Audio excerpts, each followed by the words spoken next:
Hi friends, அனைவருக்கும் வணக்கம். இன்னைக்கு ஜூலை 12ஆம் தேதிக்கான கரண்ட் அஃபேர்ஸ் பார்க்கலாம். அதுக்கு முன்னாடி ஒரு விஷயம் சொல்லிடுறேன். என்னை சுற்றி பார்த்தீங்கன்னா கொஞ்சம் நாய்ஸாக இருக்குது. உங்களுக்கு டிஸ்டர்பன்ஸாக இருந்துச்சுன்னா இந்த வீடியோவை அவுட் ஸ்பீக்கரில் போட்டு கேட்டுக்கோங்க. நாட்டின் முதன் முறையாக கீழ்கண்ட எந்த மாநிலம் ஆர் யூனியன் பிரதேசத்தில் லோக் அதாலத் நடைபெற்றது? ஆன்சர் சத்தீஸ்கர். சத்தீஸ்கர் மாநிலத்தில் தான் பார்த்தீங்கன்னா நேற்று, அதாவது ஜூலை 11ஆம் தேதி லோக் அதாலத் நடைபெற்றது. இதை பார்த்தீங்கன்னா அம்மாநில உயர்நீதிமன்ற தலைமை நீதிபதியான PR ராமச்சந்திர மேனன் தான் தொடங்கி வைத்திருந்தார். ஸோ லோக் அதாலத் அப்படின்னா என்னன்னு பார்த்தீங்கன்னா மக்கள் நீதிமன்றம், அதாவது குடும்ப தகராறு, விபத்து இழப்பீடு, செக் மோசடி இது போன்ற நிலுவையில் இருக்கக்கூடிய வழக்குகளை தீர்க்கக்கூடிய ஒரு நீதிமன்றம் தான் இந்த லோக் அதாலத். சரிங்களா? இதை பார்த்தீங்கன்னா முதன் முறையாக ஆன்லைனில் கொண்டு வந்த மாநிலம் தான் சத்தீஸ்கர் மாநிலம். ஸோ சத்தீஸ்கரோட CM பூபேஷ் பாகேல், கவர்னர் அனுசுயா யுகே. இளம் ஆராய்ச்சியாளர்கள் திட்டத்தை அறிமுகப்படுத்தியுள்ள பல்கலைக்கழகம் எது? Answer IIT Chennai. IIT Chennai தான் இளம் ஆராய்ச்சியாளர்கள் என்ற ஒரு திட்டத்தை அறிமுகப்படுத்தியிருக்காங்க. இத்திட்டம் பார்த்தீங்கன்னா 1979ஆம் ஆண்டை சேர்ந்த 24 முன்னாள் மாணவர்கள் நிதி உதவி ஒப்பந்தத்தின் அடிப்படையில் தான் அறிமுகப்படுத்தப்பட்டிருக்கு. ஸோ இந்த திட்டத்தோட முக்கிய நோக்கம் என்னன்னு பார்த்தீங்கன்னா மாணவர்களை ஊக்கப்படுத்துவதற்கான ஒரு திட்டம் தான் இத்திட்டம். லெபனானில் உள்ள யூனிஃபில் இன் என்விரான்மெண்ட் அவார்ட் விருதை கீழ்கண்ட எந்த அமைப்பு வென்றுள்ளது? Answer Indian battalion. So Indian battalion தான் பார்த்தீங்கன்னா இந்த யூனிஃபில், அதாவது யுனைடெட் நேஷன்ஸ் என்ட்ரிங் ஃபோர்ஸ் இன் லெபனான், இவங்க வழங்கக்கூடிய என்விரான்மெண்ட் அவார்டு, அதாவது சுற்றுச்சூழல் விருதை வென்றிருக்காங்க. எதற்காகன்னு பார்த்தீங்கன்னா நம்ம இந்தியன் பட்டாலியன் பார்த்தீங்கன்னா கழிவு உற்பத்தியை குறைத்தல், பிளாஸ்டிக் மறுபயன்பாடு இதற்கான திட்டத்தை வகுத்திருக்காங்க. இதன் காரணமாக இந்த என்விரான்மெண்ட் அவார்டு விருதுக்கு தேர்ந்தெடுக்கப்பட்டிருக்காங்க நம்ம இந்தியன் பட்டாலியன்.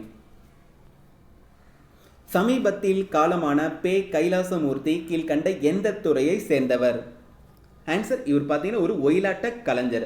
இவர் சமீபத்தில் மாரடைப்பால் காலமாயிருக்காரு. இவர் நம்ம தமிழகத்தில் இருக்கக்கூடிய தூத்துக்குடி மாவட்டத்தை சேர்ந்தவர். அது போக தன் வாழ்நாள் முழுவதும் இந்த கலைக்காக ரொம்பவே அரும்பாடுபட்டதற்காக தமிழக அரசின் கலைமாமணி விருதை 2009ஆம் வருடம் பெற்றிருக்காரு.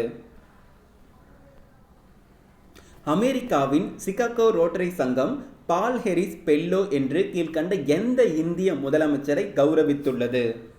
ஆன்சர் எடப்பாடி பழனிசாமி. ஸோ நம்ம தமிழகத்தை சேர்ந்த முதல்வரான எடப்பாடி பழனிசாமியை பார்த்தீங்கன்னா அமெரிக்காவில் சிகாகோ நகரில் இருக்கக்கூடிய the Rotary Foundation of Rotary International பார்த்தீங்கன்னா பவுல் ஹெரிஸ் பெல்லோ என்று கௌரவித்திருக்கு. சரிங்களா? ஸோ எதற்காகன்னு பார்த்தீங்கன்னா இவர் சிறந்த சேவைக்காக, அதாவது குடிநீராக இருக்கட்டும், சுகாதாரமாக இருக்கட்டும், நோய் தடுப்பு முறைகளாக இருக்கட்டும், அதில் சிறப்பான சேவைகள் பங்காற்றியதற்காக இவருக்கு இந்த விருது கொடுத்திருக்காங்க, அதாவது கௌரவித்திருக்காங்க. பிரிட்டனில் அந்நிய நேரடி முதலீடு மேற்கொண்டதில் இந்தியா எந்த இடத்தில் உள்ளது? ஆன்சர் 2வது இடம். ஸோ நம்ம பிரிட்டனில் பார்த்தீங்கன்னா அந்நிய நேரடி முதலீடு, அதாவது ஃபாரின் டைரக்ட் இன்வெஸ்ட்மெண்ட் பார்த்தீங்கன்னா நம்ம இந்திய நாடு 2019-20 பார்த்தீங்கன்னா மொத்தம் 120 திட்டங்களை வைத்து 5000க்கும் மேற்பட்ட வேலை வாய்ப்புகளை உருவாக்கி கொடுத்துருக்காங்க. இதன் காரணமாக நம்ம 2ஆம் இடத்துல இருக்கோம். இதே 2018-19 பார்த்தீங்கன்னா நம்ம 3வது இடத்துல இருந்திருக்கோம். சரிங்களா? ஸோ அப்போ முதல் இடத்துல யார் இருக்காங்கன்னு பார்த்தீங்கன்னா அமெரிக்கா, 3ஆம் இடத்துல ஜெர்மனி, 4ஆம் இடத்துல பிரான்ஸ், 5ஆம் இடத்துல சீன நாடுகள் இருக்காங்க.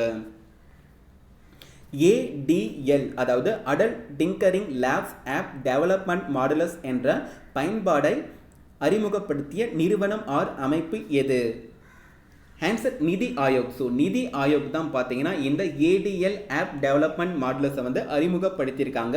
எதற்காகன்னு பார்த்தீங்கன்னா ஸ்கூல் ஸ்டூடெண்ட்ஸ்க்காக. ஸோ அவங்களுக்கு தேவையான ஆன்லைன் கோர்ஸ் எல்லாமே இந்த மாடுலஸ், அதாவது தொகுதியில் இருக்கும்.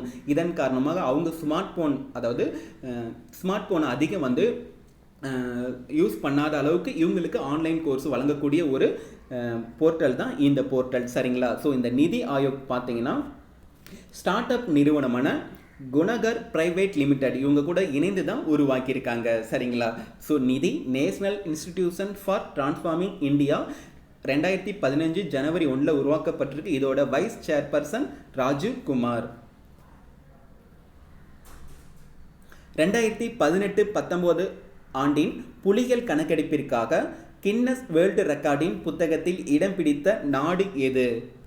Answer India. ஸோ நம்ம இந்திய நாடு தான் பார்த்தீங்கன்னா 2018 வருடம் மிகப்பெரிய அளவில் பார்த்தீங்கன்னா புலிகள் கணக்கெடுப்பு நடத்தியிருக்காங்க. கிட்டத்தட்ட பார்த்தீங்கன்னா 1,21,337 சதுர கிலோமீட்டர் பரப்பளவில் பார்த்தீங்கன்னா 26,838 இடங்களில் அதிக தொழில்நுட்பம் வாய்ந்த கேமராக்கள் மூலமாக பார்த்தீங்கன்னா கிட்டத்தட்ட 2,967 புலிகளை வந்து புகைப்படம் எடுத்திருக்காங்க. இந்த எண்ணிக்கை பார்த்தீங்கன்னா உலக அளவில் 75% அப்படின்ட்டு சொல்லியிருக்காங்க. இதன் காரணமாக நம்ம இந்தியா பார்த்தீங்கன்னா கின்னஸ் ரெக்கார்டில், அதாவது கின்னஸ் புக்கில் வந்து இடம் பிடிச்சிருக்காங்க. இதற்கான அறிவிப்பை மத்திய வன மற்றும் சுற்றுச்சூழல் துறை அமைச்சரான பிரகாஷ் ஜவடேகர் தான் கொடுத்திருக்காரு.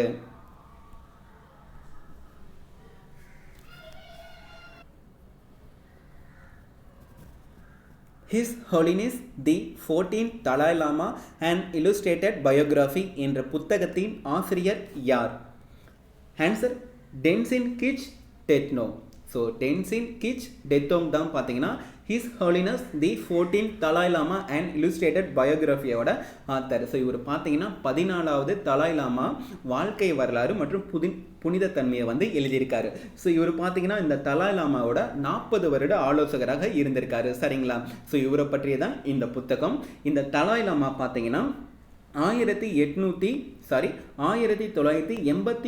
வருடம் பார்த்தீங்கன்னா அமைதிக்கான நோபல் பரிசையும் வென்றிருக்காரு. சரிங்களா? ஸோ இந்த புக்கை யார் வெளியிட போறாங்கன்னு பார்த்தீங்கன்னா ரோலி புக்ஸ். சரிங்களா?